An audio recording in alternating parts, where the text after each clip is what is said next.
With over 115 people killed on the island of Maui due to wildfires, we find ourselves once again asking that perennial question about the island of Maui, Matson, and the Jones Act.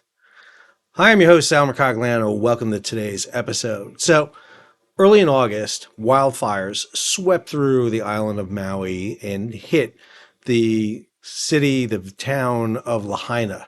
I have to say, I love Hawaii greatly. I went there on my honeymoon, and then last year at almost the same exact time that the wildfires hit, we were in Maui, in Lahaina.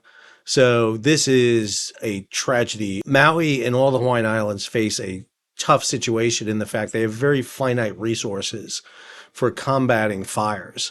The Maui Fire Department, which I went and visited some of the fire departments when I was out there because I was really interested in how they do things on the island, is very small. It's a small little tight-knit group of firefighters. So it's not like many other places in the United States where if you have an issue, you can call mutual aid. You can bring trucks in from other counties. Maui's it. That's it. You're not getting any help. But my problem is that we're now starting an argument, and we're seeing it play out on social media and in the news, about the thing that's hindering Maui is going to be the Jones Act, the Merchant Marine Act of 1920, specifically Section 27, that says to move goods between U.S. ports, you have to do it on a U.S. flagged, U.S. owned, U.S. built, and U.S. crewed ship. And I hate tragedies because they bring out these arguments all the time. It bothers me that I have to talk about an issue when people are facing a tragedy. However, I do want to set some records straight and put out a different perspective. And I'm going to try to do so in a way that honors those who died, but at the same time, talk about the issue that I do think needs to be addressed. If you're new to the channel, hey, take a moment, subscribe to the channel, and hit the bell so you'll be alerted about new videos as they come out. So Hawaii falls obviously under the Jones Act, and Hawaii is serviced by a few shipping lines. Domestically, between the U.S., the west coast of the United States, and Hawaii, it's two companies largely, Matson and Pasha. I'm going to focus on Matson today. But Hawaii also gets international service. But there's a problem with international service to Hawaii that we'll talk about. But Matson, which is, if you've ever been to Hawaii, you see Matson everywhere. Their shipping containers are everywhere. They have an infrastructure on the ground throughout Hawaii, and that creates backlash against Matson for obvious reasons. There's a perception that they have a monopoly. They don't. Obviously, there's another company, Pasha. But Matson, posting here from August of 13th, Matson is delivering FEMA equipment, supplies to Maui. And what Matson has is scheduled service to Maui, which I'll show you. Dedicated service. Large ships do not go into Maui. Instead, the large ships from the United States and from around the world go into Honolulu to the Sand Island terminal, and then material is put on barges and towed over to Maui for offloading, just because that's the type of port that's there. This is marine traffic showing the islands right now. Here is Maui, the port of Kaului up here. You'll see that there are ships in here. Most of these are all going to be tugs. Kiaku, as you see there. Sorry, my Hawaiian is probably not the best here. Mount Baker, I can say that. Kalama, right there. And then when you zoom out here, you'll see some other ones. And you don't see the barges, you just see the tugs. But over here in Honolulu at Sand Island, you'll see ships. So here's the Janet Marie. Matter of fact, a Pasha ship. She is just pulling out. Tugs are on her right now, pulling her out of the sand terminal. And over here, this is the Matson vessel, Mahi Mahi, heading, or she's up against the berth right there. Understand, sand terminal in Honolulu is not very big. They have a limit to the size of vessel they can take. Plus, since Hawaii has about 1.4 million people on the island, you don't need big, huge, massive 18,000 box container ships coming in. What you need is small 2,000 to 3,000 box vessels making frequent runs in to deliver goods on a just-in-time basis. There's not a lot of storage space in Hawaii. If you've ever been to Hawaii, real estate's a real premium in Hawaii. You don't want to clog shelves and square footage with goods. And so Hawaii is kind of the classic just-in-time logistics you see. And so this works, and you need specialized small vessels to service the region. Then you see these, and these are going to be the reaction. People will take this moment to react against Jones Act. And Don't fault anybody for that. More than welcome. First Amendment, go ahead and say what you want. So Katrina Anderson here in the Star Advisor, scrap Jones Act to allow help from foreign ships. Let me be clear, foreign ships can help now. They can go into the island right now. They just can't pick up cargo in the United States and deliver it to Hawaii, but they can bring as much as they want from outside. Here in the Atlantic, islands have a disaster response problem, what Puerto Rico pretends for Maui. So here's the comparison with Puerto Rico to it. I've done a whole series of videos on what happened last year with the hurricane in Puerto Rico. I think that was completely false reporting by many people about the situation. It had very little to do with the Jones Act, what was going on in Puerto Rico. It had everything to do with the inland distribution system in Puerto Rico collapsing. There was more than enough diesel fuel and food and everything else getting into the ports. And this is the problem I have, is that if you want to talk about the Jones Act, let's talk about the Jones Act. I'm going to recommend we do at the end, as you'll see. But don't make a false narrative. Don't blame the disaster on the Jones Act. This is the problem I have. Here we have over in the Boston Globe, help Hawaii wildfire victims offshore wind by abolishing the Jones Act. So let me take my issue I have with offshore wind, piggyback it onto the Maui wildfires, and let's talk about getting rid of the Jones Act. These are two different scenarios here. If you want offshore wind, but you have a problem with the vessels that are building it, that's a completely different issue than this. And then my buddy Colin Grabo over at the Cato Institute will have to earn his money by writing a piece, and he does it for the Hill. Protectionist trade policies are going to hinder Maui's recovery. And he makes the point here, in the wake of the deadliest U.S. fire in more than a century, has left hundreds of structures destroyed, at least $1 billion in damage. Maui faces a difficult recovery. In the weeks and months ahead, there's sure to be plenty of talk about how Washington can best support Hawaii's recovery. Unfortunately, the federal government has not proven particularly nimble in its response to previous disasters. To best assist Maui, Congress and the administration should first consider the identification and removal of government-imposed obstacles to the island rebuilding process. Exhibit A in this protectionist hobbling the island recovery is the Jones Act. Let me be clear. Colin does nothing but write about the Jones Act. Just go follow his Twitter, do Colin Grabo, Cato Institute, do a search, and this is all the guy writes about. It's great to have a job where you can just write about what you want. I want that job. Why won't someone give me that job? I want a job where I can just get to write about what I want all day long. And it wouldn't be the Jones Act. Let me be clear. This I do on my own. He goes in here and he talks about a 2020 study that found that the Jones Act adds between 54 to 255 million annually to the state costs of real estate and construction services. Let me be clear. If you are using American shipping, you are going to be paying American wages. You're going to be paying for American ship construction. That happens everywhere because the Jones Act doesn't just apply to Hawaii. It applies to inland waterways, the Great Lakes, to go from the mainland of North Carolina out to the Outer Banks. This applies everywhere. So again, to live in the United States, yes, you are going to pay more than you would if you have your ship built in China and you pay a Filipino crew member $22 a day. That's just the nature of being an American, I think. Goes on here, in addition to being expensive, the vessels are also roughly 3 times more costly to operate than their internationally flagged counterparts. Of the world's approximately 55,000 container ships, a mere 93%, 0.2% meet the law's requirements. That this is, again, I disagree with that number because he is using a measurement that doesn't include offshore vessels and Great Lakes vessels. Again, it's how you pick your details here. The requirements that vessels be domestically built means that most recent container ship built to serve Hawaii from the U.S. mainland cost more than $225 million. In comparison, similarly sized ships can be purchased in South Korea for less than 1/5 as much. Here's a story over in the Korean Times talking about shipbuilders in Korea and the problems they're having in struggling with foreign workers deserting jobs. Because the reason the Koreans can build ships so cheap is because they bring in foreign labor. It says here, although E7 visa holders are guaranteed wages equivalent to 80% of the previous year's gross national income per capita, migrant workers at shipyards are paid salaries similar to the national minimum wage as their employers deduct various costs from their paycheck. Because their work is difficult and wages are low, the desertions are not surprising. So the reason that you can get those ships cheaper in Korea is they pay minimum wage for foreign workers to come in. They subsidize the crap out of shipbuilding.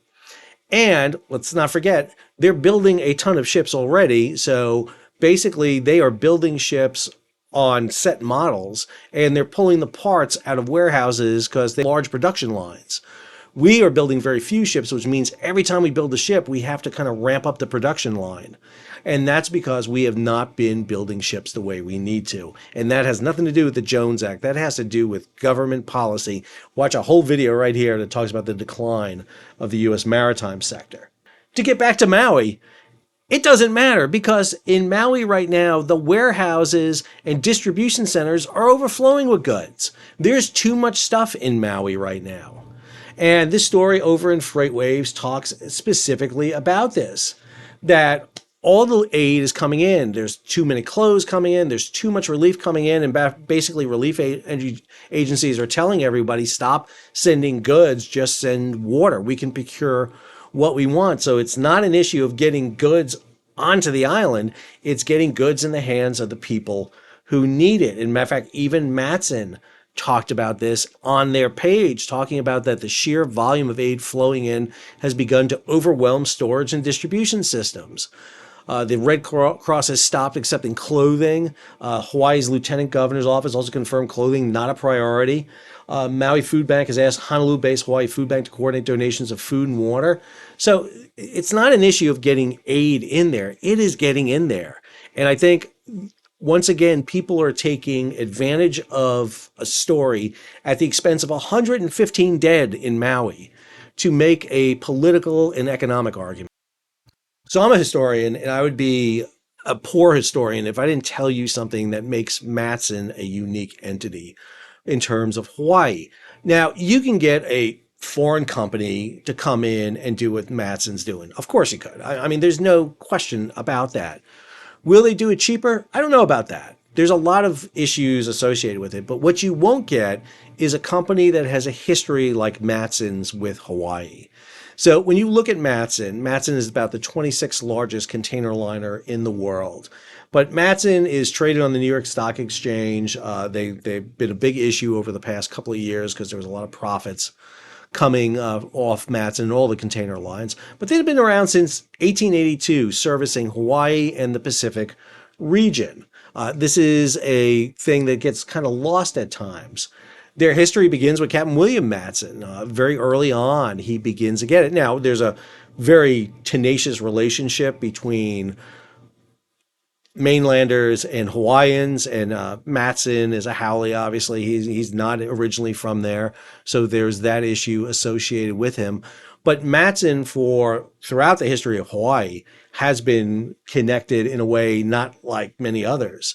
And in terms of warfare, we've seen that too. During World War II, Matson comes to the defense, not just of Hawaii, but the United States. This is the Mariposa.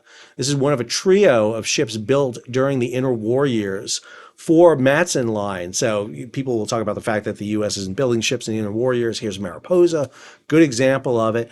Mariposa, along with her two other ships and one other, there's 4 passenger ships that are servicing Hawaii via Matson, are essential. They bring the first reinforcements to Hawaii after the attack on December 7th, 1941. And they are instrumental in ensuring that we have the logistics necessary to sustain Hawaii, not just militarily, but for the civilian population.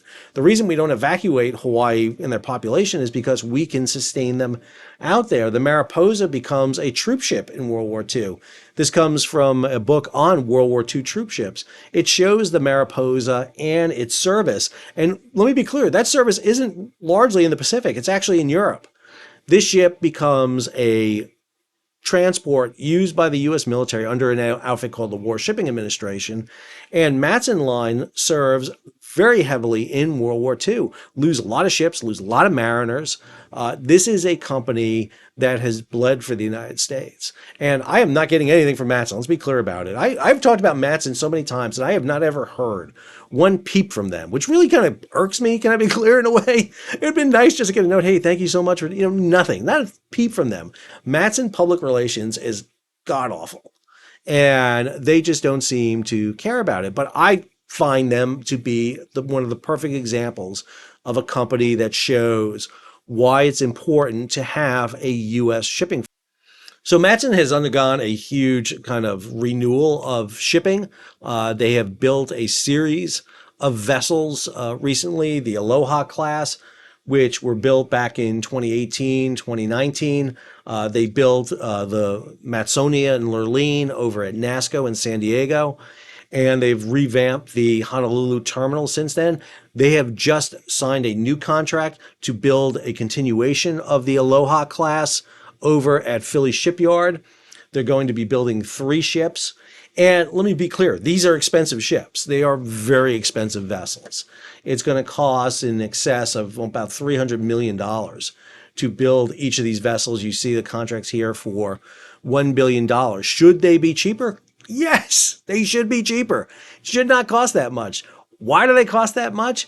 Because Philly Shipyard built these ships 5 years ago, got rid of everything necessary to build those ships because they didn't think they're going to build anymore. And now they got to restart the whole process. And oh, by the way, these ships are going to be purely LNG fueled, which is a new propulsion system. It hasn't been adopted in the scale that you'll see on these vessels. It's because you're starting from scratch. This is like building a Ford F-150. What's the difference between you buying one from the dealership and then you manufacturing a Ford F-150 on your own? You can build the same F-150, but if you got to make the parts yourself, it's going to be a lot more expensive. It's going to take more time and it's more difficult to do. That's because we've gotten out of the habit of building ships. Matson has a huge service. This is the service that provides to Hawaii that I talked about right here. 6 arrivals from the west coast of Hawaii every 14 days. Scheduled service includes twice weekly service from Northern California, from Southern California, twice weekly service, and then inner island service throughout the area. So you go directly to all the small ports in and out. And this is the thing that Matson's been able to do. They've been able to bring stuff directly into Kailua from Honolulu and provide what they need in Maui. There's no shortage going between Maui. The goods are coming in. Is it at an additional cost? Yes. And this is where we need, and you should be upset about. And I get asked all the time, Sal, what do we do about this? How do we fix this? I'm going to tell you right now. There's an organization called the United States Maritime Administration. It is born out of an outfit called the U.S. Shipping Board that was created back in 1916. And it's gone through different iterations. It was known as the Maritime Commission, but now today it's the Maritime Administration. And the Maritime Administration's mission, and you look up their mission, is to support and kind of encourage the development of the U.S. merchant marine. But I would argue they are not accomplishing that mission in many ways. And one way that they don't do it is by putting out data and material in a timely manner. This is from their webpage. This is a report, Comparison of U.S. and Foreign Flag Operating Costs. Notice the friggin' date, September of 2011. So here's an interesting chart that's done. Let's look at the difference between the cross structure of U.S. versus foreign flag vessels. What's the biggest cost structure in a U.S. ship? It's the crew. It takes 68% to pay the crew, whereas on a foreign ship, it's 35%. Why is that? Because U.S. crews don't make $21 friggin' dollars a day. They need, I don't know, a livable salary to be on. This is not unusual. If you look at the rest of these things, insurance, M&R, stores and lube, overhead, if you put that in terms of numbers, it's almost identical. It's almost identical. It's just you're adding the cost of the crew. So how do we offset that? This is what we should be talking about. The other cost that's not mentioned here, and unfortunately I couldn't find a good one in here, is the production cost of the vessel. How do you take the cost of the vessel and amortize it over the life of the vessel? Since U.S. vessels cost more, that amortization goes into the overhead and you have it over a long period of time. Understand, most companies buy their ships when they have a plethora of money. Matson is rolling in cash like all the container lines are, and they're ordering new ships. And because what they want to do is pay for the ship up front. They don't want to ride with that cost. Buy a car, buy a house. How much of that are you paying the principal versus the interest? They don't want that on a ship. They got to get that off their books. So they do it. A lot of foreign companies don't, but U.S. does. And the U.S. company is going to do it. And Matson's going to do it. They've got cash. They've got $1 billion. We're going to pay for our ships up front and get them for them. What happens if you can provide, I don't know, a government loan, which is low interest, like the government does for every other friggin' industry out there, including banks, loan the money to them and say at the end of 20 years, we will buy that ship back from you, stick it in our reserve fleet, and then run it for another 10, 15 years as a reserve vessel, so you buy a new vessel. That's what we used to do. We did it for a long time, but we stopped doing it in the 80s and 90s. This is something that we can do again. We can relook at doing these differential subsidies, which means that we can start building these vessels. If the government is underwriting the loan for the vessel, not paying for the vessel, but they're underwriting the loan, if Matson fails, we get the vessel. Great. If we're doing that, we can lower that cost. More importantly, we can also put some government national defense issues. Because, by the way, who gets most of the cargo that goes to Hawaii? Sure, the citizens get it. The tourists that go there get it. But who else gets it? The huge honking military presence that's there. Matson provides a massive national defense issue so that they can sustain the Pacific Fleet, the Pacific Air Forces, the U.S. Army out there, you name it. They all take advantage of Matson. This is something that we should be thinking about. This is in our national security interest. It's not in our national security interest to have Costco, the Chinese overseas shipping company, do this. But Sal, you say, not a bad idea. Let's get those foreign companies in and do this. We'll pay less because a lot of people advocate that. Cato Institute, the Grassroots Institute, a lot of people are going to sit there and say, hey, just get rid of this Jones Act and it works. Because after all, Sal, ships are sailing past Hawaii every day. Why can't they stop there and drop off goods or load goods on the West Coast and drop them off on Hawaii on the way to Asia? Well, first off, stop looking at flat maps. They're terrible. Stop doing that. Get yourself a globe, or better yet, welcome to the 21st century, get Google Earth. And one of the things that you begin to see is that Hawaii really isn't on the way to Asia like you think it is. Here you go. Here's the marine traffic map of the world. Here's Hawaii right here. Notice the amount of vessels around Hawaii. None. These are all container ships, by the way. I just excluded everything but container ships. Where do container ships go to get from Asia? I don't know, from China over to the West Coast?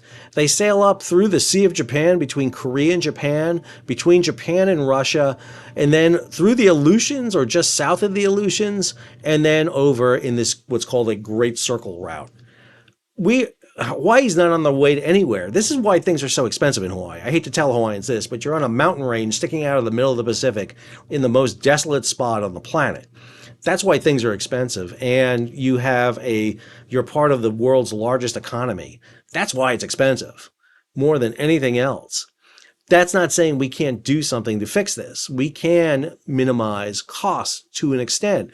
We can help defer the cost to build these new vessels. That will lower that overhead. We can defray costs in crewing by having merchant mariners join the U.S. Maritime Service, agree that in time of war they will man ships in time of war, and then we can defer their taxes, for example, and lower the wages that are being paid by the companies out, so that they don't have to pay these massive salaries. They can lower those salaries, but the mariners still take home what they were beforehand. There are ways to do this that have to be smart, but to do that, you need an entity to lead that, and that's the Maritime Administration. The problem with the Maritime Administration is they don't do what was tasked for them to do. This is their annual reports. This is the annual report that's supposed to show what's going on with the maritime industry. Anybody notice something strange about it? The last one that was done was in 2013, a decade ago. They've gone a decade without writing a report. I'd like to go a decade without having to report to my boss. Can I do that? That'd be great. Where's that job? Can I get that? Is that job anywhere that I can have where I don't have to report for 10 years?